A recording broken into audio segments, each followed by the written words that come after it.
O que é a verdade? O que experimentamos com os sentidos e que outro sentirá de outra forma? A maioria democrática de opiniões? A tese científica hoje tida por certeza e que amanhã será derrubada por outra qualquer? O mundo persegue a verdade acima de tudo, mas nunca a alcançou. Então, por que diaboliza a mentira? Por que razão achamos a história mais merecedora de respeito do que as histórias? No século XVI, um homem percorreu o Oriente que nenhum ocidental vira até então e viveu para contá-lo. Mas poucos acreditaram no relato. 400 anos depois, já estaremos livres para acreditar em Fernão Mendes Pinto? Ou será que a verdade sequer importa alguma coisa quando falamos da peregrinação?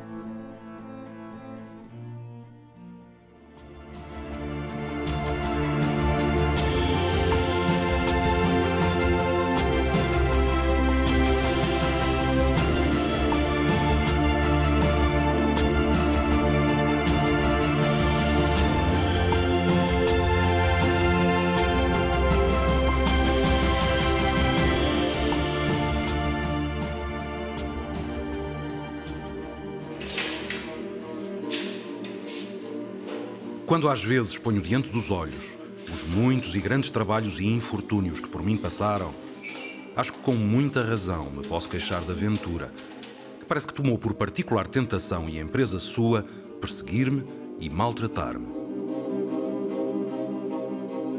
As primeiras palavras da peregrinação não serão tão célebres como as dos Lusíadas, da Divina Comédia ou de Dom Quixote, mas não lhes ficam atrás quanto à grandeza a que se propõem.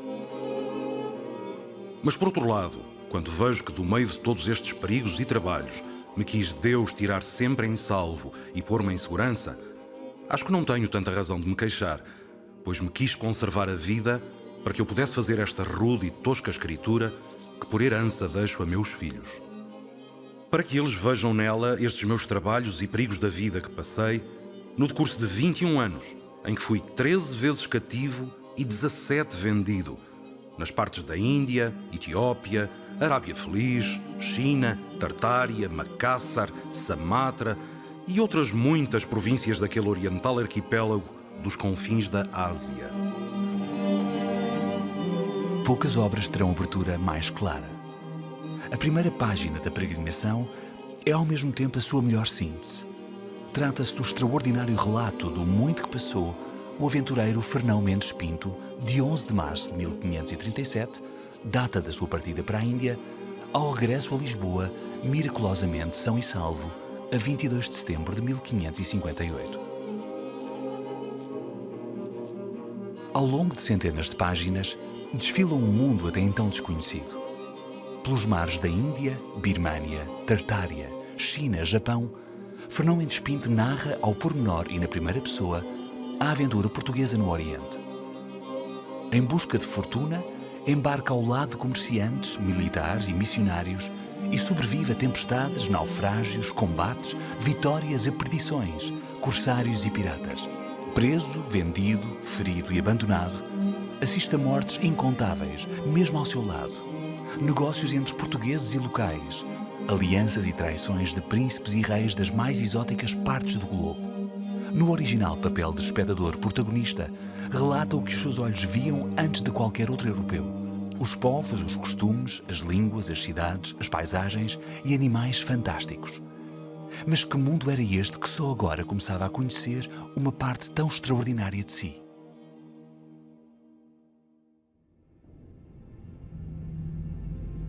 1494. Ano e meio depois de Colombo descobrir o Novo Mundo, e num tempo em que o Papa perdia poder para os reis, Portugal e Castela celebram o Tratado de Tordesilhas. Acordavam dividir o mundo em dois, metade para Dom João II, metade para os reis católicos. Perante a estupefacção de monarcas como Francisco I de França, que questionará a parte do Testamento de Adão em que este legava o mundo a portugueses e castelhanos, os reinos ibéricos dividem as terras descobertas e a descobrir pela linha imaginária que marcava 370 léguas a oeste de Cabo Verde. Ainda mal se tinham colocado as assinaturas no tratado e já Vasco da Gama encontrava o caminho marítimo para a Índia na expedição de 1497-1499. Um ano depois, alegadamente por acidente, Pedro Álvares Cabral descobriu o Brasil. Está no auge uma época irrepetível de navegação, descoberta e comércio. Portugal e Castela degladiam-se pelo trono do mundo num movimento que pode, com justiça, denominar-se de primeira globalização.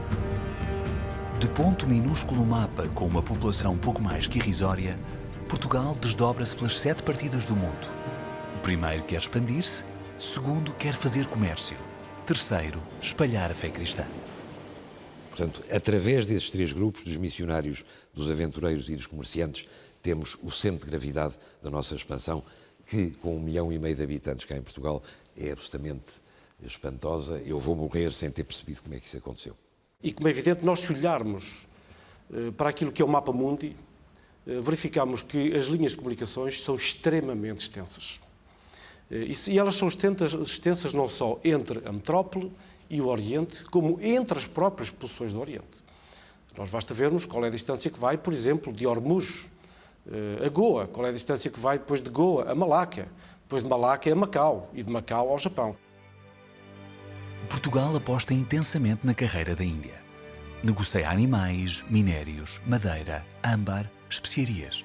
O que os portugueses desenvolvem na Ásia no século XVI é um império marítimo que vai conseguir combater e discutir a hegemonia nos mares da Índia, da China, do Sudeste Asiático, com os muçulmanos.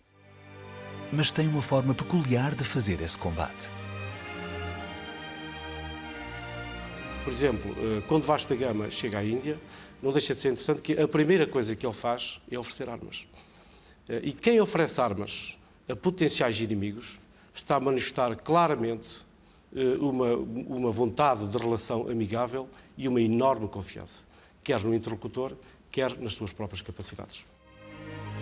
O segredo desta bem-sucedida expansão ao Oriente não residia, pois, na supremacia bélica, mas na habilidade para negociar, na busca de entendimento, no acordo.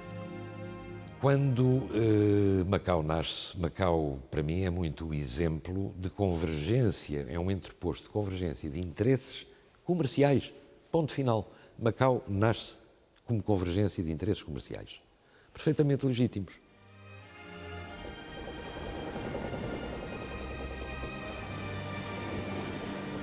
Mas em que parte deste extraordinário mundo andava o aventureiro Fernão Mendes Pinto?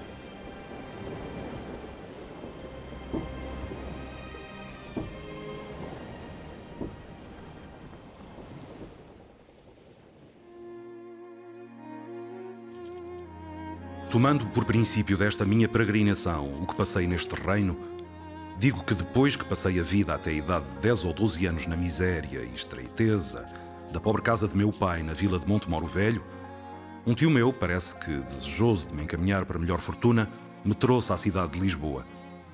E isto era no tempo em que se quebraram os escudos pela morte de el-rei Dom Manuel, de gloriosa memória.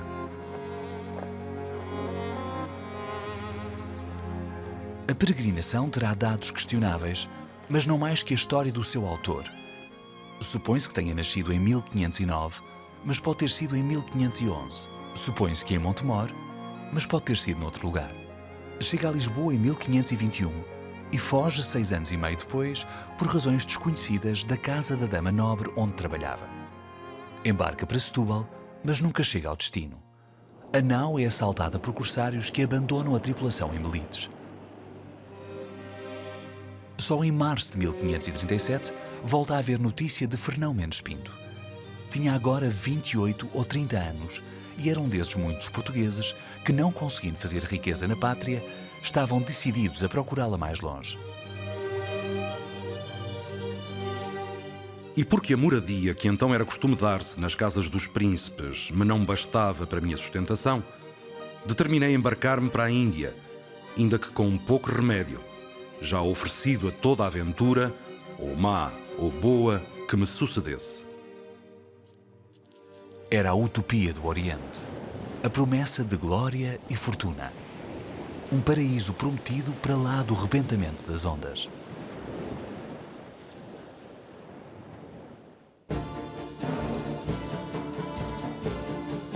Depois de resumir intenções e memórias de juventude, Fernão Mendes Pinto embarca na Jornada do Oriente. Um capítulo para contar o que a vida foi até aos 30 anos e 225 capítulos para os 21 anos seguintes. Conscientemente ou não, Mendes Pinto estava a criar a literatura de viagens portuguesa. A Peregrinação é uma obra-prima do século XVI, é uma obra-prima da nossa literatura, é uma das poucas joias da coroa que nós ainda guardamos e é, junto com os Lusíadas, o emblema final, o remate final nos nossos descobrimentos, no nosso renascimento. Enquanto o Renascimento se ocupava da imitação dos clássicos, Mendes Pinto representava outro género de literatura. Se porventura era menos dotado tecnicamente, ocupava-se em escrever a sua história, o que sentira na pele e vira com os próprios olhos. A verdade é que ele se serviu de outros textos. Serviu-se do João de Barros, de Fernão Lopes de Castanheda, de Gaspar da Cruz, enfim, estão ali presentes nas suas descrições e, em particular, toda a parte da China, outros autores.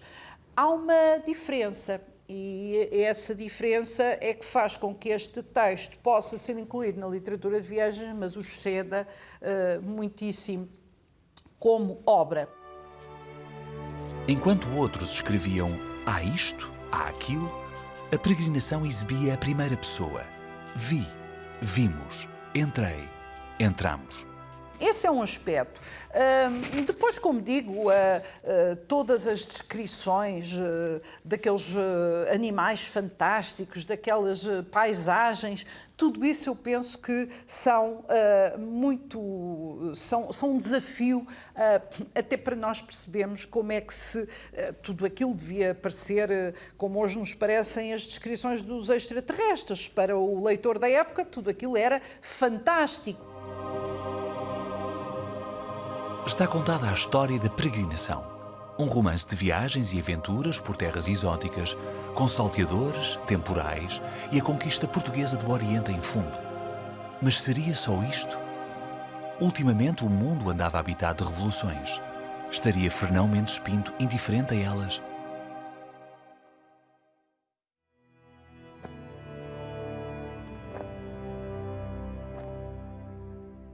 O mundo vingativo e Deus paciente.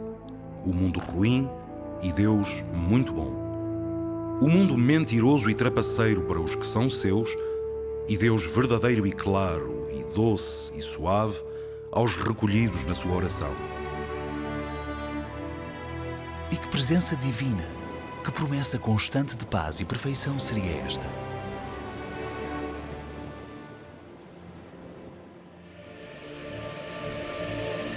Século XVI.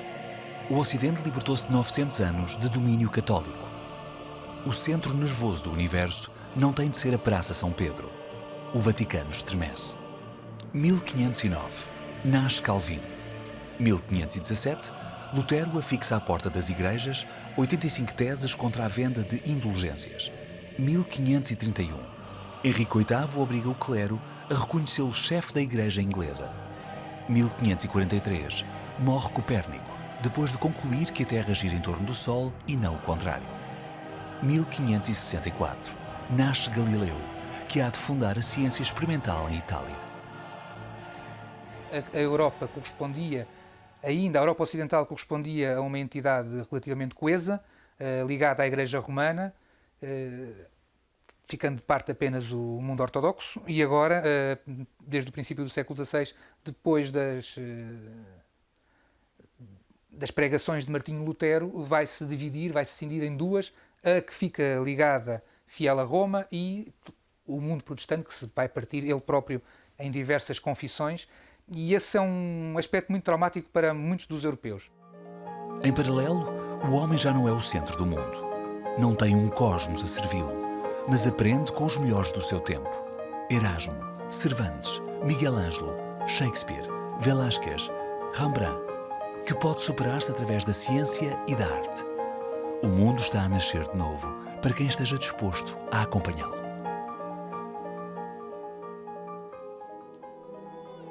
Desta maneira, chegámos a uma cidade que se chamava Sampatai. uma mulher que estava ali presente desabotoou a manga de um gibão de cetim e, arregaçando o braço, nos mostrou uma cruz que nele tinha esculpida como ferrete de Mouro e nos disse: conhece porventura algum de vós outros este sinal que a gente da verdade chama cruz? A que todos nós, em o vendo, pondo os joelhos em terra com o devido acatamento e alguns com as lágrimas nos olhos, respondemos que sim. A epifania de uma cruz nos confins da China tinha um significado incomensurável. A peregrinação não podia ser lida no sentido estrito da viagem. Havia outra leitura, povoada de símbolos e acontecimentos de fé. Ela era também uma jornada missionária.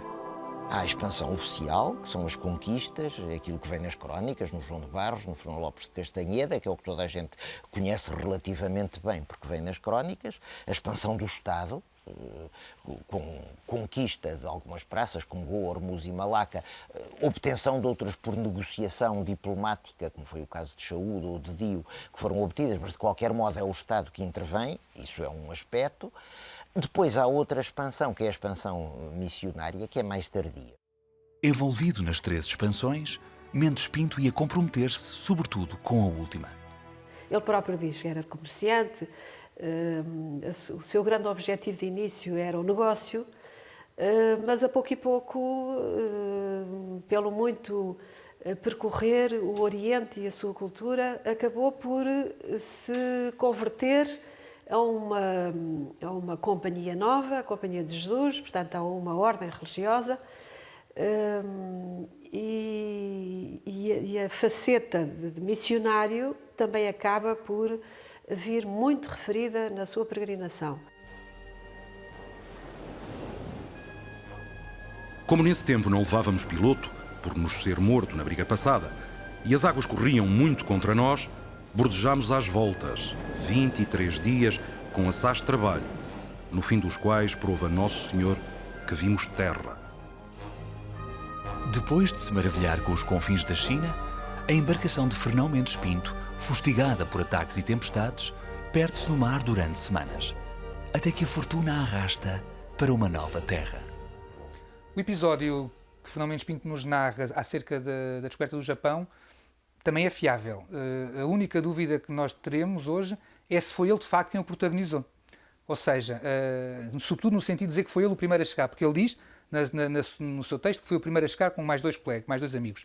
E diz que chegou por acaso, ou seja, que embarcou num navio asiático com um pirata chinês e que foram lá parar por acaso à ilha Tanegashima. Mas uma coisa é certa, em 1543, Fernão Mendes Pinto estava efetivamente no Japão, tivesse sido ou não o primeiro a lá chegar.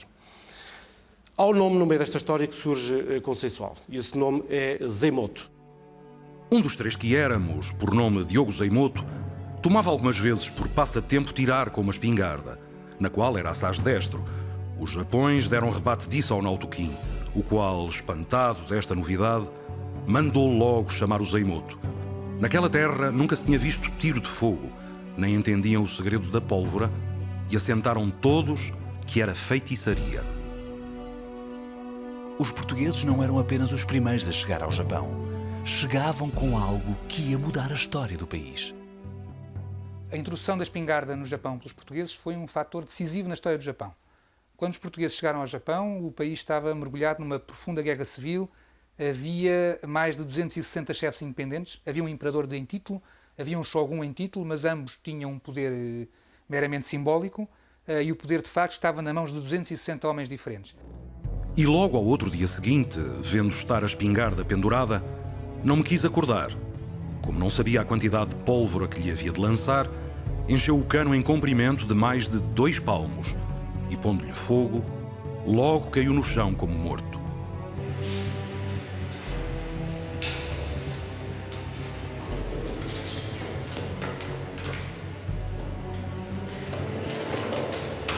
O acidente com o filho do rei ia resultar em mais uma prisão para Fernão Mendes Pinto, mas de novo por pouco tempo.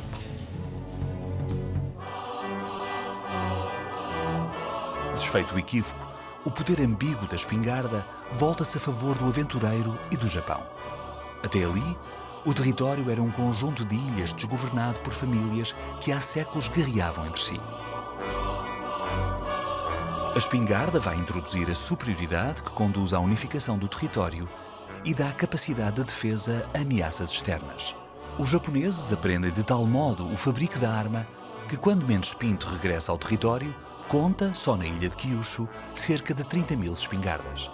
E só isto explica como o Japão, que estava retalhado em mais de 260 chefias em 1550, fosse, em 1614, um país unificado.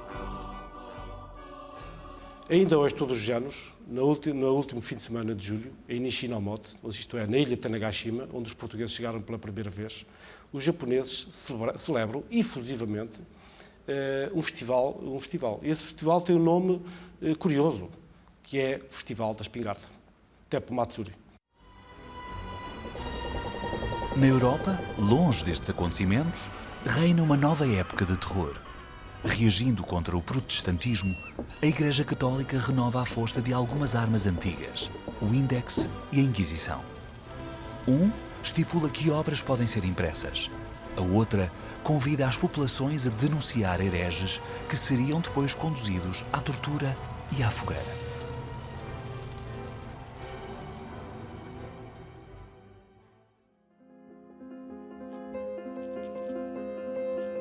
No extremo oposto da tolerância, Fernão Mendes Pinto continuava a sua odisseia.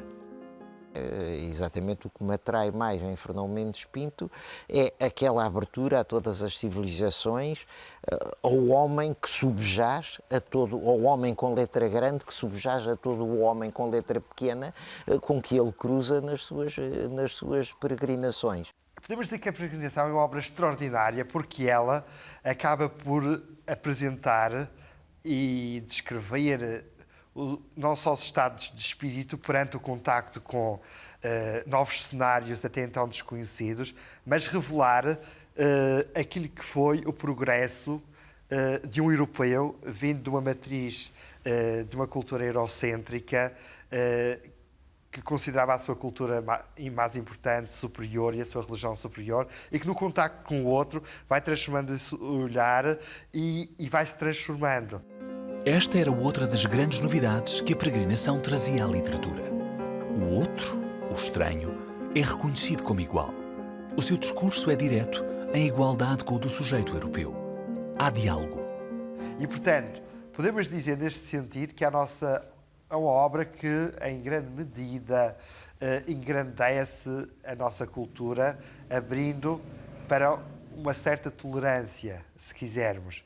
Dado que a nossa cultura, a nossa literatura, mesmo os Lusíadas, são muito marcados por uma visão que era própria da época, mas marcada pelo nós, e uma certa intolerância em relação ao outro, no sentido de transformar o outro e assimilar-nos o mais possível a nós. Mas o futuro não teria em conta esta diferença na hora de determinar que obra seria o cânon do Portugal expansionista. Absolutamente contemporâneo de Fernão Mendes Pinto, Luís Vaz de Camões terá nascido por volta de 1524. Igualmente aventureiro, andou pelo norte de África e pelo Oriente, pagando pelo seu caráter com a perda de um olho, o degredo e a quase perdição do manuscrito original dos Lusíadas. O poema épico mais célebre da literatura portuguesa celebrava o povo português enquanto herói coletivo, encabeçado por Vasco da Gama na sua jornada marítima para a Índia. Desconhecemos se Camões e Mendes Pinto ter-se-ão alguma vez, em alguma parte desse imenso mundo, cruzado, mas as comparações entre ambos são inevitáveis. É a obra maestra a par dos Lusíadas. O que acontece é que, como os Lusíadas são um bocado, sem querer ofender Luís de Camões, um bocadinho lambotas, quer dizer, a parte dos Lusíadas tem um décimo de crítica, que é o episódio Velho do Restelo, e 9 décimos de panegírico. Se os Lusíadas contam a epopeia dos portugueses e da nação portuguesa, estabelecem o mito de Portugal e do Império Português daquela forma magnífica, épica e fabulizada à maneira dos clássicos, e portanto é uma epopeia idealista, se assim quisermos dizer. A peregrinação é exatamente o contrário. Tem 1 décima de panegírico e 9 décimas de crítica, autocrítica. e por ser autocrítica foi sendo esquecida e foi sendo maltratada, dado que Portugalinho nunca gostou muito de ser criticado. A peregrinação é uma espécie de epopeia realista, que no terreno, e descrevendo passo a passo, através de um português vagabundeando e contactando com imensos povos, e exercendo vários cargos, desde tradutor, comerciante, embaixador, seduzindo soberanos que o convidam para exercer cargos. Seria então por isto que a peregrinação não merecia um reconhecimento lado a lado com os Lusíadas? Porque o povo eternizado em ambas as obras aceitava melhor um elogio que uma crítica? A peregrinação não tem uma crítica ao comportamento da coroa portuguesa e da Igreja Católica no Oriente, tem dezenas. Eu diria que o mais importante, uma parte substancial da peregrinação, é uma crítica ao comportamento dos portugueses. E isso é, a meu ver, altamente patriótico do Fernão Mendes Pinto. No fundo, olharmos para todo o percurso de vida de Fernão Mendes Pinto, para aquilo que ele foi, para aquilo que ele fez, um mercador, um soldado, um marinheiro, um pirata, um diplomata, um negociante, e visto também a epopeia dos portugueses no Oriente, não deixa de ser curioso que emerge aqui o que é o ser português. Um sonhador ativo, com um certo fundo prático e realista. Eu penso que Camões e Fernão Mendes Pinto são dois grandes patriotas, são dois grandes apaixonados por esta dama que nem sempre merece os amores de Quialvo, chamada Portugal. Mas a história marcou Fernão Mendes Pinto com um estigma difícil de lavar, o da mentira. Ele diz que encontrou o filho do Shah da Pérsia a passear na China, ao serviço do imperador da China, e o filho do Shah da Pérsia, de Shah Tahmasp, nunca lá esteve, e outras coisas assim. Portanto, nesse aspecto, mente. Embora a peregrinação, grosso modo, seja um texto fiável, há aspectos que nos parece se andarem mais pela utopia e, portanto, serem parte mais inventados. O episódio que seguramente Fernão Mendes Pinto não terá vivido é a passagem pelo interior da China. Assim que a peregrinação é dada à estampa, o rótulo da mentira cola-se-lhe como uma segunda capa. Mas teria real fundamento o adágio popular que então nasceu? Fernão Mendes, minto.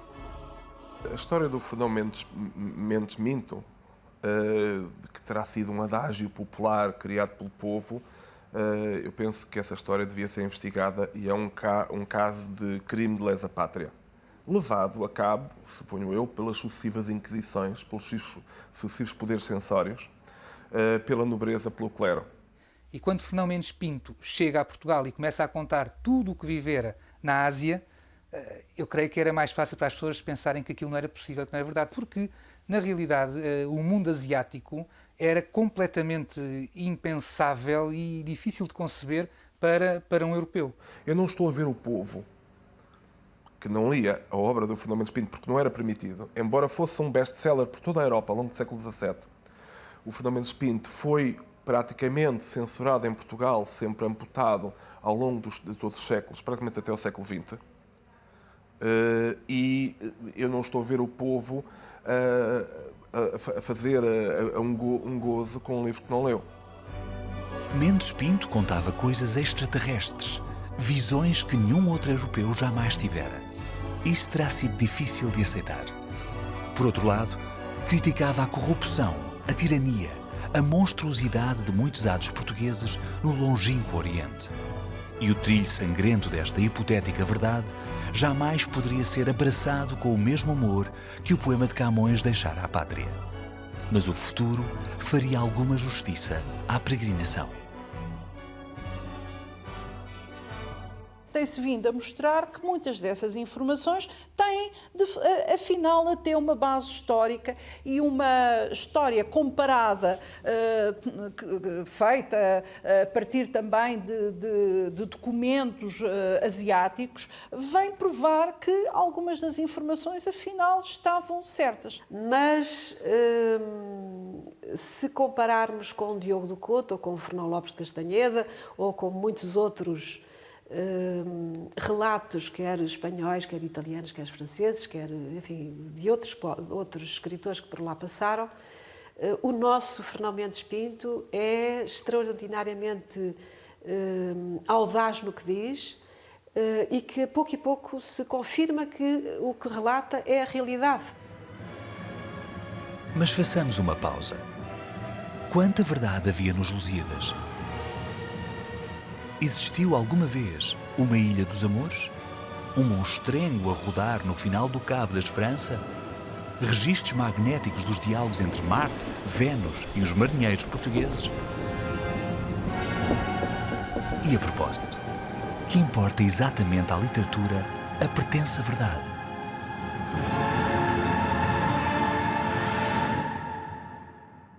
Do meu ponto de vista, isso tem interesse, como se lermos esta história como um documento, tem interesse desse ponto de vista, mas desvia daquilo que é o mais luminoso deste texto, que é a sua elaboração já ficcional. E nesse aspecto, de facto, o Fernão Mendes Pinto faz ali umas construções claramente ficcionais. O que é que quer dizer com isto? Muitas vezes ele utiliza histórias que pertencem a outros e que estão narradas por outros, e todas elas ele incorpora na sua biografia. Portanto, é um homem com uma vida absolutamente espantosa, que vem depois ali para Almada, onde acabam os seus dias, e que conta a sua vida com os lapsos de memória naturais de uma altura em que não havia meios de gravar ou de fixar aquilo que tinha sido a vida de uma pessoa, mas que ele depois conta, não muito diferente daquilo que aconteceu com o Marco Polo, uns séculos antes, não é? Quando escreveu o Milione, também foi muito questionado sobre a veracidade daquilo que ele dizia. Corremos avante até Lamau, onde nos provemos de alguns mantimentos que nos bastaram, até chegarmos a Malaca, onde achámos o Padre Mestre Francisco Xavier, reitor universal da Companhia de Jesus, nas partes da Índia, que havia poucos dias que chegara de maluco, com grande nome de santo na voz de todo o povo, por milagres que lá viram fazer, ou, para mais acertado, que Nosso Senhor por ele fizera. De repente, quando a peregrinação avança para o seu último trecho e aparentemente já nada de novo nos poderia surpreender, surge uma personagem luminosa. Inclinando a cabeça sobre o púlpito, disse aos que estavam presentes: dizei um Pater Noster e uma Ave Maria pela vitória que Deus Nosso Senhor agora deu aos nossos contra os inimigos da sua santa fé. E dali a 6 dias chegou um balão em que vinha Manuel Godinho a pedir alvíceras ao capitão desta vitória. Disse que fora o domingo de antes, às 10 horas do dia, que pela conta se achou que fora na própria hora em que o padre o disse no púlpito, pelo que sem dúvida que Deus Nosso Senhor lhe o revelara em espírito. É das passagens que mais me impressionam, pela atualidade que têm. Portanto, no momento em que a Europa está muito preocupada no diálogo interreligioso, nós não nos podemos esquecer que esse diálogo foi iniciado por São Francisco Xavier há 500 anos. A isto acudiu o padre muito depressa e, vendo a nau da maneira que estava, levantando as mãos ao céu, disse alto: ó Jesus Cristo, amores de minha ânima, vale-nos, Senhor, pelas 5 chagas que por nós padeceste na árvore da Vera Cruz. E logo naquele breve instante, milagrosamente a nau tornou a surdir sobre a vaga do mar. Seria isto ainda religião? Missionação? Ou algo mais profundo, que representava o surgimento deste homem no corolário da peregrinação? E que queria afinal dizer este título? Um relato de viagem? Uma crítica à epopeia portuguesa? Um périplo missionário? Eu creio que a peregrinação tem sido lida como um romance, tem sido lida como um livro de história. Não é nada, porque é tudo, quer dizer, é de tudo um pouco, mas não é exatamente nenhuma disso. Tem-se chamado pouco a atenção para um outro aspecto, que é o aspecto filosófico, o aspecto de peregrinação interior que existe. Quer dizer, não é só peregrinação porque o autor anda de lugar em lugar, é peregrinação também porque há uma peregrinação em busca da verdade por parte do autor. Na sua peregrinação, Fernão Mendes Pinto descreve-nos também, ou acima de tudo, inclusive, uma caminhada espiritual, que é uma caminhada ascética.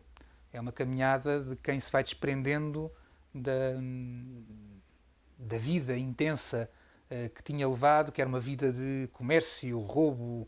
É uma coisa confusa, porque os homens, aqueles aventureiros do mar da China do meados do século XVI, tanto são diplomatas, como são ladrões, como são piratas, como são guerreiros, como são mercenários, como são simples comerciantes, como até são apóstolos, ou seja, são missionários. Ele próprio diz que, por um lado, sofreu e todos esses sofrimentos o marcaram muito, mas tem que dar graças a Deus por se ter salvo. Todas as aventuras que vai contando, de alguma forma, são o seu penitencial. A peregrinação não era a epopeia nem a missionação. Era a confissão de uma caminhada com um sentido muito claro, o da ascese, da salvação. No decurso dos anos, Fernão Mendes Pinto assiste e participa de atos de pirataria, violência e traição. Confessa os seus erros. Confessa a sua decepção com homens que pensava nobres e se revelam cruéis. A pouco e pouco, afasta-se deles e aproxima-se das gentes que encontra nas partes mais remotas do mundo, até à chegada de São Francisco. E que se revela o homem bom. E as passagens finais, as últimas 100 páginas da peregrinação, são quase um desaguar. Olha, encontrei um português decente, encontrei um dos nossos. Francisco Xavier, digamos que é português honorário, falava um excelente português. Encontrei um português decente, encontrei alguém que anda a tentar fazer uma coisa decente aqui nesta terra. Yupi! E aí há uma certa paz no final da peregrinação, que é essa busca do homem decente que lhe levou 20 anos e que finalmente desagua em Francisco Xavier. Mendes Pinto passa a acompanhar São Francisco. Entrará mesmo por algum tempo para a companhia de Jesus. Por isso, a morte do padre é um golpe duro que Fernão compensa, dedicando-lhe as mais bem conseguidas páginas da peregrinação. Eu atrevo-me até a fazer uma pequena pausa e pegar na peregrinação propriamente dita e num parágrafo dizer: Chegado este catur em que vinha este santo corpo ao cais da cidade, as lágrimas e soluços foram tão gerais em todo aquele inumerável e cristão ajuntamento que só a vista daquilo bastava para todo o pecador se converter muito de verdade. Ainda hoje, todos os 3 de dezembro, o monumental túmulo concebido para guardar o corpo de São Francisco Xavier é destino de grandes romarias, independentemente da nacionalidade ou fé de quem ali se desloca.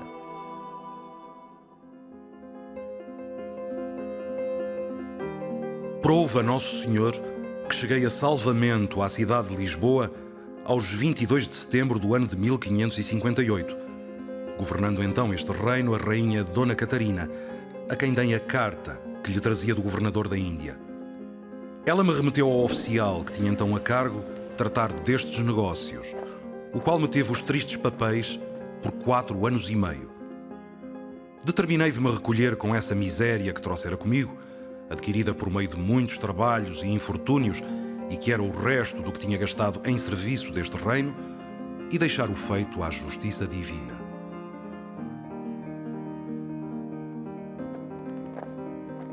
Depois de 21 anos de serviços, a pátria recebeu Fernão Mendes Pinto com a promessa jamais cumprida de uns dinheiros para a velhice. Suficientemente habituado a gente de fraca palavra, o aventureiro decidia mudar de vida. Refugiou-se no Pragal, em Almada, com muito pouco de seu. Casou com Dona Maria Correia Brito e teve 2 filhas, a quem dedicou a obra a cuja feitura se entregaria então de 1569 a 1578. Já não viveria para a ver publicada. Mas o mundo mudava muito depressa e o reino, esse, estava a desmoronar-se. Enquanto Fernão Mendes Pinto acaba o seu manuscrito, o jovem rei, Dom Sebastião, de apenas 24 anos, saúde débil e delírios de grandeza, ignora os seus generais. Parte para Alcácer Quibir, onde nos espera uma humilhante derrota, o desaparecimento de Dom Sebastião e de boa parte do seu exército. Sem rei, Portugal está à mercê de Castela. O cardeal Dom Henrique, tio-avô de Dom Sebastião, assume o trono, mas tem já 66 anos, está doente e não tem descendência. É o homem mais poderoso da Igreja Portuguesa, antigo inquisidor-mor e candidato a Papa. Começam então 2 anos insanos de luta contra Deus e a morte. Dom Henrique escreve ao Papa para que lhe conceda casar. Escreve para Castela para que Filipe o deixe unir a uma das filhas, ignorando que Castela e Roma estão unidas para ver Portugal cair nas suas mãos. Isto enquanto definha numa cama, rodeado de médicos que o tentam segurar à vida, mas não podem garantir que ainda tenha saúde para gerar um filho. A 31 de janeiro de 1580, Dom Henrique morre. A 24 de julho, Dom António, prior do Crato, é aclamado rei, mas em agosto é derrotado pelos castelhanos em Alcântara. Dom António refugia-se em Angra do Heroísmo, cidade que resiste à invasão. É rei por 3 anos, mas Filipe II de Castela e I de Portugal já governa no continente e Madeira e vai acabar por derrubá-lo também nos Açores, enquanto Fernão Mendes Pinto morria no Pregal. Enquanto Camões e Mendes Pinto partiam, o país, que nunca subira tão alto como nas suas obras, colapsava por completo.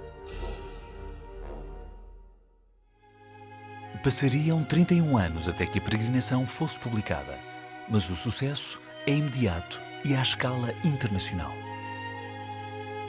Mas por onde andou a obra nos anos que separaram a morte de Fernão Mendes Pinto da sua publicação? Teria a peregrinação sido censurada? Teria o manuscrito passado por mãos que a cortaram e adequaram a seu gosto? São teorias. A história de quem apagou a obra, se foi ele que saiu da Companhia de Jesus, se foi a Companhia de Jesus que o expulsou, se foi a Companhia de Jesus que o censurou, ou isto ou aquilo, são mistérios por desvendar. Porque muitas vezes tende-se a dizer que a obra não foi publicada por razões religiosas. Talvez não tenha sido assim. A verdade é que hoje sabemos que o Tribunal do Santo Ofício, a censura, também interferia no estilo e considerava, e há várias notas sobre isso, que aquela obra precisava de ser polida. Aliás, o primeiro tradutor castelhano, Herrera Maldonado, também refere isso. A censura é um traço que ao longo de 500 anos esteve sempre presente. Quantas marcas da censura tem a peregrinação? Não sei. Obviamente que podemos partir do princípio que o livro foi amputado e que nunca saberemos como é que o livro era tal e qual. Mas tal qual nos chegou é uma maravilha. E o interessante é que nós lemos-lo mais ele é mais lido depois do 25 de Abril do que foi ao longo de 400 anos. Aproveitemos a boleia até ao século XX. O que ficou do relato por Mendes Pinto? Que sobrou do Império Comercial do Oriente? 1954. 7 anos depois de a coroa britânica dar independência aos territórios indianos, Portugal abdica de Dadra e Nagar Haveli. À revelia das Nações Unidas, no entanto, recusa entregar Goa da mão e Diu. 18 de dezembro de 1961.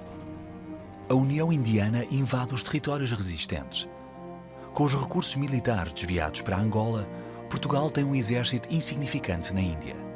Num ato irrealista, Salazar ordena o sacrifício total das tropas. O combate não dura 48 horas. Só por loucura se poderia acreditar que 4.000 soldados mal armados travariam o avanço de 50.000 militares indianos.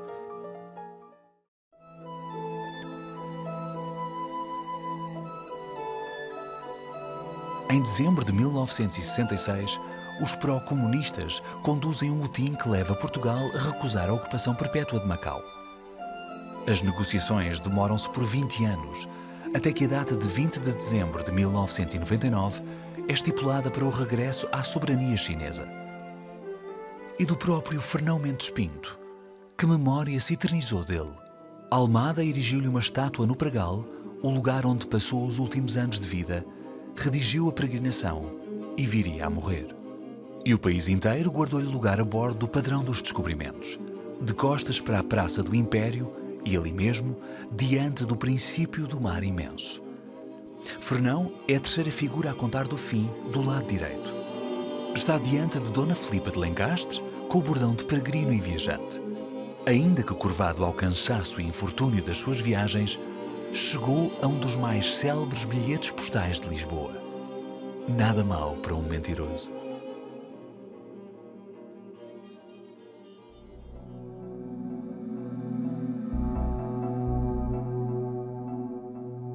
Mas uma memória de Fernão Mendes Pinto importa reter acima de qualquer outra. Hoje, como no século XVI, povos, culturas, religiões tentam impor-se uns aos outros como se a verdade a existir fosse apenas uma, a sua. Mas há muitas verdades espalhadas pelo mundo e a única atitude a ter perante a descoberta de cada uma delas só pode ser aquela que a peregrinação descreve a cada página da sua jornada. O interesse, o fascínio pelo outro.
Este programa tem o patrocínio de El Corte Inglês.